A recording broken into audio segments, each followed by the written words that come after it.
The sea is vast, endless, and merciless. It gives life and it takes it back without warning.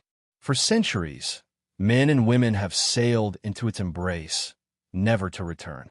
And when someone vanishes at sea, the ocean swallows not just their bodies, but their stories. It keeps secrets better than any grave. This is the story of two siblings who disappeared one calm autumn weekend. They weren't explorers or professional sailors. They weren't thrill seekers courting danger. They were ordinary teenagers, a sister and a brother, who went on a fishing trip. And then they were gone. For years, the ocean gave no answers. Until one morning, a satellite tracker, thought to be long dead, pinged from the middle of the ocean. It was the first sign of life from a mystery that had haunted their families, their community, and investigators for nearly a decade. Her name was Mia Collins, 19 years old, a college freshman who still carried the energy of youth but was beginning to shape dreams of independence. She was tall, athletic, with brown hair she tied in a ponytail whenever she was on the water. Her friends described her as focused, dependable, sometimes serious to a fault. She loved reading, music, and above all, the ocean. Her younger brother was Ethan, 17, a high school senior with a mischievous smile. He was the opposite of his sister in many ways, impulsive where she was careful, carefree where she was meticulous. Ethan was the kind of kid who cracked jokes in class, played guitar in the evenings, and couldn't wait to graduate and chase a bigger life. He and Mia were close, not in a forced sibling way, but in the way that came naturally from years of shared summers, late-night conversations, and countless afternoons fishing off the coast with their father. The Collins family lived in a quiet coastal town, the kind of place where neighbors knew each other and the ocean shaped life. Fishing was part of their upbringing. Their father, a seasoned fisherman, had taught them from a young age how to bait hooks, cast lines, and respect the sea. He often said, "The ocean doesn't forgive mistakes, but if you listen, it will teach you everything." That autumn, Mia was home for a weekend break from college. Ethan had been begging her to take the boat out one more time before winter set in. Their parents hesitated, but eventually agreed. It was just a short trip, a day out on familiar waters, the same they had sailed dozens of times before. Nothing unusual, nothing dangerous. Early that Saturday morning, they packed supplies into their father's old fishing boat. A cooler with sandwiches and sodas, fishing rods, a small tackle box, life jackets carefully strapped, and Ethan, ever enthusiastic, made sure to carry the handheld GPS tracker, a device their father insisted on.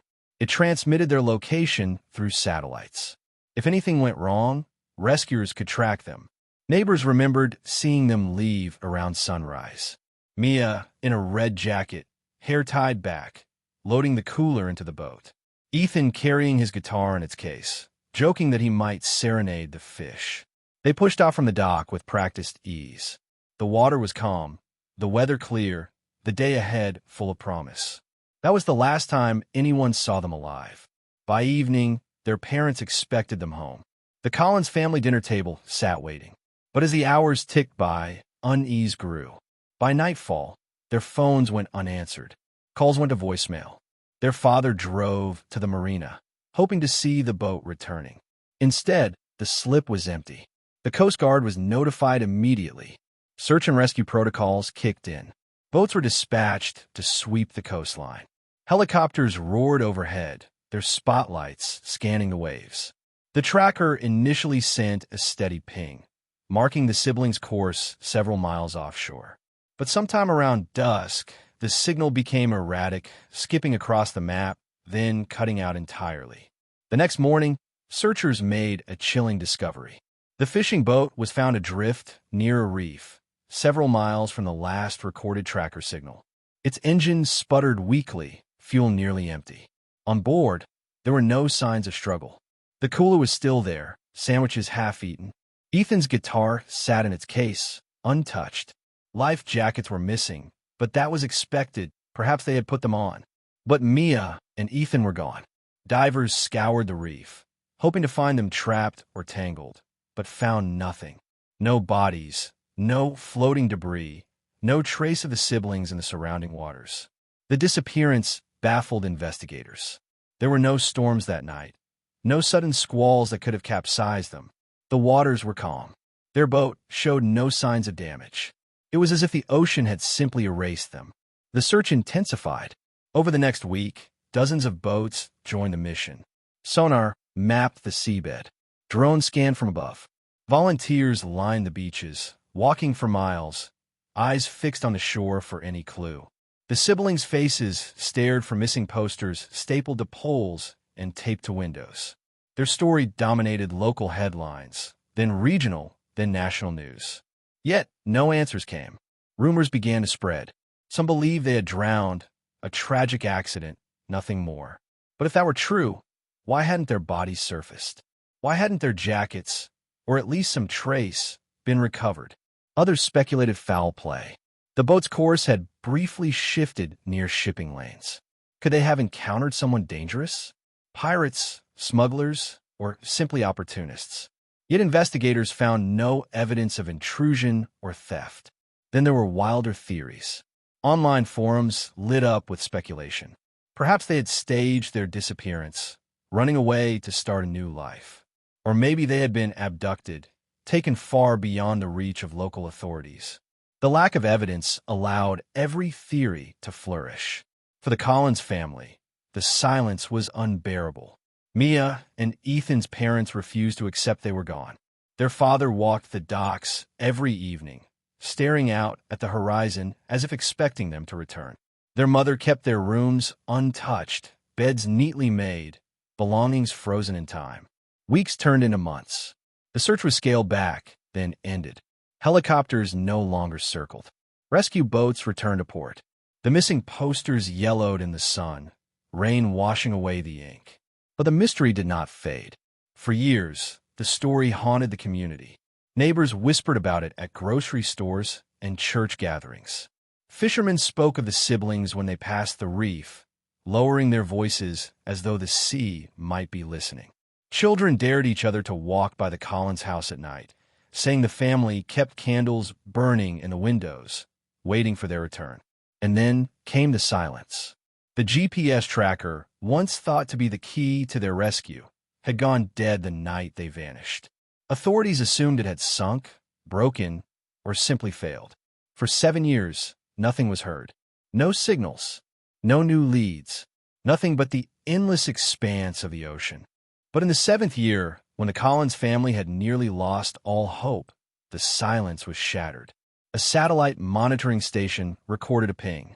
A single, faint signal. The ID matched the Collins tracker.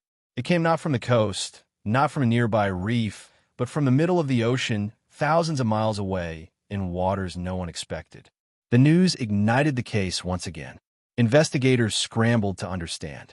Was the signal real? Had the tracker survived all these years, drifting across oceans? Or had someone turned it back on? The Collins family wept at the news. For them, it was hope, fragile, flickering, but hope nonetheless. For the community, it was a mystery reignited. For investigators, it was a challenge. The sea had given a clue, and now they had to follow. The ping was faint, almost too faint to believe. A single blip from the middle of the ocean, nearly 7 years after silence had fallen. At first, technicians assumed it was a glitch, a misread, maybe an overlap of satellite signals. But as they traced the code, matched the ID, and cross-checked the database, disbelief turned into shock. The tracker belonged to Mia and Ethan Collins. Word traveled quickly. Investigators who had long closed the case were pulled back in. The Coast Guard confirmed the signal had originated thousands of miles offshore, far beyond where the siblings' boat was ever thought to have drifted. It raised a haunting question. Had their tracker, and perhaps their story, survived all this time in the depths of the ocean? The Collins family was contacted first. When the call came, their mother collapsed into tears, clutching the phone as though it were a lifeline. For their father, the news was both a wound reopened and a spark of hope. If the tracker is out there, he said, then maybe so are they. For investigators, the ping ignited a new race against time. Ocean currents were mapped with advanced software. Scientists charted possible drift patterns, simulating 7 years of waves, storms, and shifting tides. Each simulation told a different story. Some showed the tracker drifting aimlessly. Others suggested it might have been carried by currents from one continent to another. But one thing was clear: it had not remained still. A search mission was launched. Ships outfitted with sonar and submersible drones were dispatched toward the coordinates.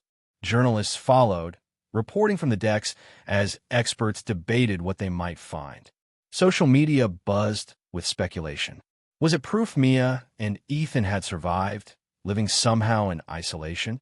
Was it simply the cruel echo of a device drifting alone, mocking the grief of a family? As the ships closed in, the signal grew stronger. And then, on a gray morning, they found it. Floating in the swells was a weather device, corroded but still intact. The tracker. Its casing was cracked, its signal faint, but it bore the unmistakable ID. Investigators pulled it aboard, laying it gently on the deck as though it were sacred. Around it, fragments of debris floated, pieces of wood, metal fittings, objects too small and degraded to identify immediately. Among them, one item caught attention: a wrapper, faded but legible, with the same brand of chocolate Ethan had packed for the trip. Another fragment, rusted but distinct, appeared to match the lettering from their boat's name, etched faintly in metal. It wasn't proof, but it was something more than the silence of 7 years.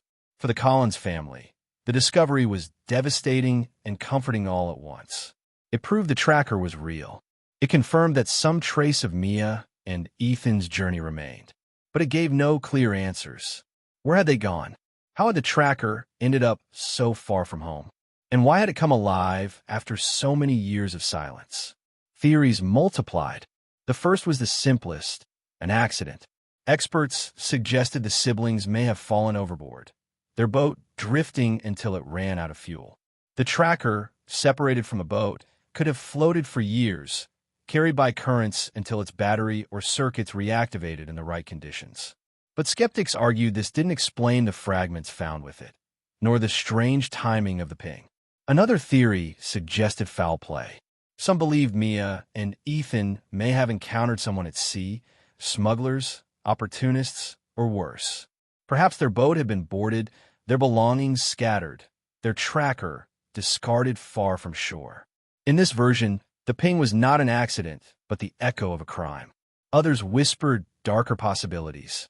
Online forums teemed with speculation: abduction, secret islands, human trafficking. Some claimed the siblings had been taken alive, their tracker disabled, and later discarded when no longer useful. These theories grew wilder with each retelling, fueled by the absence of proof and the allure of mystery. For their parents, the theories were unbearable. Each one offered a glimpse of possibility, and each one reopened wounds. "All we want is the truth," their mother said softly in an interview. "Even if it's the worst truth, we can live with it. But we can't live with not knowing." Investigators pressed forward. Forensic teams examined the tracker and debris, searching for DNA, fingerprints, and any trace that might reveal what happened. But saltwater and time are relentless. Corrosion erased clues. Microorganisms consumed evidence. In the end, nothing conclusive was found. The case returned to where it had always been: questions without answers. But this time, the questions spread further. The story captured global attention. Families with missing loved ones saw it as a symbol, proof that sometimes the ocean speaks even after years of silence. Mariners and scientists debated in conferences. Could the tracker have been dormant, only to reawaken when exposed to certain currents or conditions? Could have been picked up by someone and carried far offshore before being discarded again? No explanation satisfied everyone, and perhaps none ever will.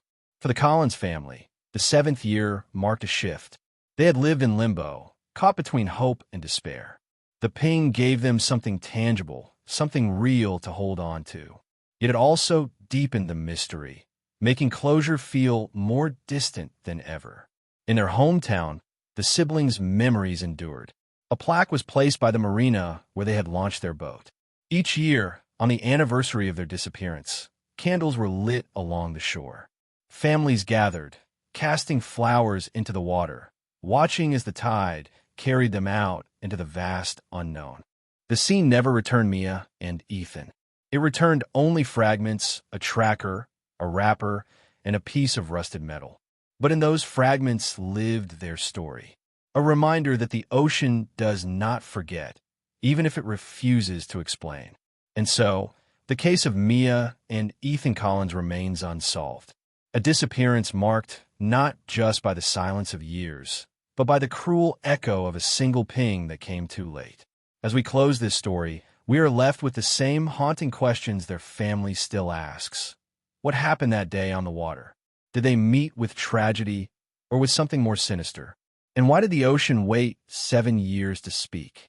The truth may never surface, but the memory of Mia and Ethan endures in the hearts of those who love them, in the minds of those who search for answers, and in the restless waves of the sea that took them. And now I turn to you. What do you think happened to Mia and Ethan? Was it an accident carried by currents? A crime lost to the sea? Or is there a truth we have yet to imagine? Share your thoughts in the comments below. Your voice matters. Every theory keeps their memory alive. If this story gripped you, subscribe to Cold Crime Chronicles. Each week, we bring you haunting mysteries, unsolved disappearances, and chilling true crime cases that deserve to be remembered. Subscribing ensures you never miss the next case that might finally reveal the truth. Don't let Mia and Ethan's story fade into silence. Share this video, leave your theory, and join the discussion. Together we can keep their memory alive, because every voice matters and every story deserves to be told. This was the story of the Collins siblings, who vanished on a fishing trip. 7 years later, their satellite tracker pinged from the middle of the ocean. The ocean gave part of the story. The rest belongs to us.